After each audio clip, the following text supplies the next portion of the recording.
সুপ্রভাত আমার ছোট্ট ছোট্ট বন্ধুরা, তোমরা সবাই কেমন আছো?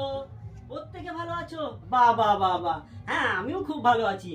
আচ্ছা, তোমরা কোন শ্রেণীতে পড়ছো গো? হ্যাঁ, রাম ঠিক বলেছো, প্রথম শ্রেণীতে। আচ্ছা, আজকে তারিখ কত? আজকে তারিখ হচ্ছে 16 তারিখ। আচ্ছা, এর আগের দিন আমরা কি শিখেছিলাম গো?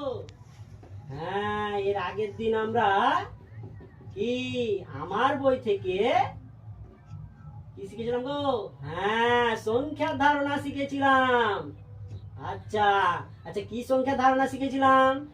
হ্যাঁ, 1 থেকে 9 পর্যন্ত সংখ্যার ধারণা শিখেছিলাম। তোমরা প্রত্যেকেই আয়ত্ত করতে পেরেছো তো? বাবা, ঠিক আছে। আচ্ছা, তোমরা প্রত্যেকেই ছড়া, কবিতা, গান শুনতে ভালোবাসো, তাই না? হ্যাঁ, আমি জানি তো তোমরা প্রত্যেকেই শুনতে ভালোবাসো। বেশ, তাহলে আগের দিনের মতো আজকেও আমি তোমাদের একটা ছড়া বলে শোনাচ্ছি, প্রত্যেকে কিন্তু মন দিয়ে শুনবে, কেমন? বেশ, আচ্ছা। তাহলে একটি গাছে ছিল যে 4টি মিষ্টি আম, এক ঝড়েতে পড়ে গেল, রইল না কো আর আম। কেমন লাগলো গো? প্রত্যেকে ভালো লেগেছে? বাবা বাবা, ঠিক আছে। আচ্ছা, এবার বলো তো, আমি একটা ছবি আঁকছি, সেই ছবিটা কিসের ছবি? কিসের ছবি গো? হ্যাঁ, প্রত্যেকে ঠিক বলেছো, গাছের ছবি। আচ্ছা, গাছকে ইংরেজিতে কি বলে গো? কে বলবে, কে বলবে? রাম, তুমি বলবে? আচ্ছা, বলো। হ্যাঁ, রাম ঠিক বলেছো, গাছকে ইংরেজিতে বলা হয় ট্রি। ট্রি আর ডবল ই, ট্রি। রামের জন্য প্রত্যেকে জোরে হাততালি। আচ্ছা, এবার বলো তো, এই যে গাছ, এই গাছের মধ্যে কিসের ফল ধরেছে? হ্যাঁ, প্রত্যেকে ঠিক বলেছো, গাছের মধ্যে আম ধরেছে। আচ্ছা, কটি আম ধরেছে গো? হ্যাঁ, প্রত্যেকে ঠিক বলেছো, এই যে 1 2 3 4টি আম ধরেছে। এই যে গাছের মধ্যে তোমরা 4টি আম দেখতে পাচ্ছ না? একদিন একটা ঝড় এসেছিল, জানো তো? সেই ঝড়ের মধ্যে 4টি আমই কিন্তু মাটিতে পড়ে গেছে। তাহলে সেই ঝড়ে যদি এই যে 4টি আমি যদি মাটিতে যদি নিচে পড়ে যায়, তাহলে এবার তোমরা দেখো তো, এই গাছের মধ্যে তাহলে আর কটি আম আছে? হ্যাঁ, এই তো প্রত্যেক, তাহলে গাছের মধ্যে তো কোনো আমই নাই। এই যে গাছের মধ্যে কোনো আমই নেই, গাছ একেবারে ফাঁকা। ঠিক আছে, তাহলে কোনো জায়গায় যদি কোনো কিছু না থাকে, একেবারে ফাঁকা থেকে যায়, হ্যাঁ, তখনই তাকে বলছে শূন্য। এই শূন্যটা দেখতে কেমন জানো? শূন্যটা দেখতে ঠিক এই রকম। হ্যাঁ, তাহলে এই যে শূন্য, এই শূন্যটাকে ইংরেজিতে কি বলে গো? ইংরেজিতে বলা হয় zero. Z E, Z E আরো, জিরো। এই শূন্যের কিন্তু অনেক মূল্য, জানো তো? কোন সংখ্যার যদি ডান দিকে বসে না, তাহলে তার অনেক মূল্য বেড়ে যায়, কিন্তু কোন সংখ্যার যদি বাঁ দিকে বসে, তাহলে তার কোনো মূল্যই থাকে না। ঠিক আছে, তাহলে আজকে আমরা কি শিখলাম গো? আজকে আমরা শিখলাম শূন্যের ধারণা। শূন্যের ধারণা। আচ্ছা, এবার তোমরা নিজেরাই বলবে। একটা প্লেটে মামা তার মানে ভাগ্নাকে, হ্যাঁ, একটা প্লেটে 3টি রসগোল্লা দিয়েছে, কিন্তু সেই 3টি রসগোল্লাই রাম তার ছোট বোনকে দিয়ে দিয়েছে।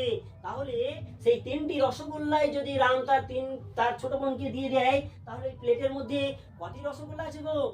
হ্যাঁ, এই তো ঠিক বলেছো, কোনো তো রসগোল্লাই নেই, প্লেট একেবারে ফাঁকা। তাহলে এই যে কোনো রসগোল্লাই নেই, প্লেট একেবারে ফাঁকা, তাকেই বলছে শূন্য। তাহলে আজকে আমরা শিখলাম শূন্যের ধারণা। আজকে এই পর্যন্তই, বাকিটা আমরা পরে শিখবো। ততক্ষণ পর্যন্ত তোমরা ক্লাসে চুপচাপ বসে থাকবে, পরের স্যার না আসা পর্যন্ত। কেমন? বাই। যে ডেমোটা তোমরা দেখলে, এখানে কি শিখতে পারলে? শূন্যের ধারণা। বাচ্চারা খুব সহজেই শূন্যের ধারণা সম্পর্কে কিন্তু জানতে পারবে। আর যারা তোমরা প্রাথমিক শিক্ষক হবার জন্য ইন্টারভিউ দিতে চলেছো আগামী কিছুদিনের মধ্যে, তোমরা খুব সহজেই কিন্তু শিখে নিতে পারলে এই ভিডিওটির মাধ্যমে কিভাবে খুব অল্প সময়ে খুবই আকর্ষণীয়ভাবে তোমরা শূন্যের ধারণা সম্পর্কে একটি ডেমো উপস্থাপন করতে পারো। এখানে মোটামুটি প্রথমেই বলবো এই দাদা ভাইয়ের পোশাক পরিচ্ছদ সম্পর্কে, সত্যি খুব ভালো, খুব ভালো, খুব ভালো। দ্বিতীয়ত ওনার সাউন্ড সম্পর্কে বলবো, সেটাও খুবই ভালো। উনি বাচ্চাদের কতটা উৎসাহ ধরে রাখতে পারছেন সেই বিষয়ে যদি বলি, সেটাও খুবই ভালো। উনি যে পদ্ধতিতে পুরো বিষয়টা তুলে ধরেছেন সেটাও খুব ভালো, কিন্তু সামান্য ভুল এখানেও রয়েছে। কি ভুল রয়েছে? নাম্বার 1, উনি যখন শূন্য ডান পাশে বসলে মূল্য অনেক বেড়ে যায়, এটা বলেছেন, ঠিক তারপরেই বলেছেন শূন্য বাঁ পাশে বসলে মূল্য কমে যায়। কোনো সংখ্যার মূল্যই বাঁ পাশে শূন্য বসলে কমে না, যেটা ছিল সেটাই থাকে, এটাই স্বাভাবিক। তো উনি খুব তাড়াহুড়োর মধ্যে দিয়ে পড়িয়েছেন এবং উনিও খুব ভালোভাবেই জানেন সেটা হয়তো কোনো রকমভাবে ভুলবশত বলে ফেলেছেন। কিন্তু মাথায় রাখতে হবে আমাদেরকে বিষয়টা, ইন্টারভিউতে আমি সূক্ষ্মতম কোনো ভুল যদি করে ফেলি, ইন্টারভিউয়ার যারা আছেন তারাই কিন্তু খুব সহজেই ওই বিষয়টাকে নিয়েই আমাকে চেপে ধরবেন। তাই তোমাদেরকে এবং দাদাভাইকে একই কথা বলবো যে সামান্যতম ভুল কিন্তু করা যাবে না। আপনাকে ওখানে বলতে হতো কোনো সংখ্যার বাঁ পাশে যদি শূন্য বসে তাহলে সেই সংখ্যার মূল্য কিন্তু বাড়ে না, যা ছিল সেটাই থাকে। আপনি কিন্তু ভুলবশত বলে ফেলেছেন মূল্য কমে যায়। একটু ভিডিওটা দেখবেন, এটাই বলেছেন। আর দ্বিতীয়ত আরও একটা ভুল যেটা, সেটা হলো সবার শেষে কোনো রকম হোমওয়ার্ক কিন্তু আপনি দেননি। ন্যূনতম হোমওয়ার্ক কিন্তু দেওয়া উচিত। আর তৃতীয়ত যে ভুলটা আমি বলবো, এটা আমাদের কারোরই করা উচিত নয়, সেটা হলো তোমরা চুপ করে থাকবে পরের শিক্ষক না আসা পর্যন্ত। এগুলো বলার দরকার নেই। যদি আপনাকে বলতেই হয় কিছু, তাহলে এটাই বলুন যে আমরা আজকে যে বিষয়টা নিয়ে আলোচনা করলাম বা যেটা শিখলাম আমরা, তোমরা শিখলে বলবেন না, বলবেন যে আমরা আজকে যেটা জানলাম বা আমরা আজকে যেটা শিখলাম সেটা নিয়ে তোমরা ততক্ষণ আলোচনা করো, যত সময় অন্য শিক্ষক না আসছে। কিন্তু চুপ করে বসে থাকার কথা বলার দরকার নেই।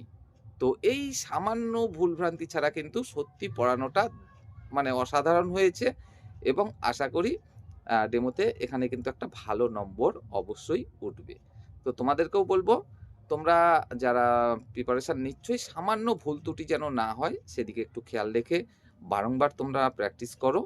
আশা করি নিঃসন্দেহে তোমরা কিন্তু ভালো করতে পারবে।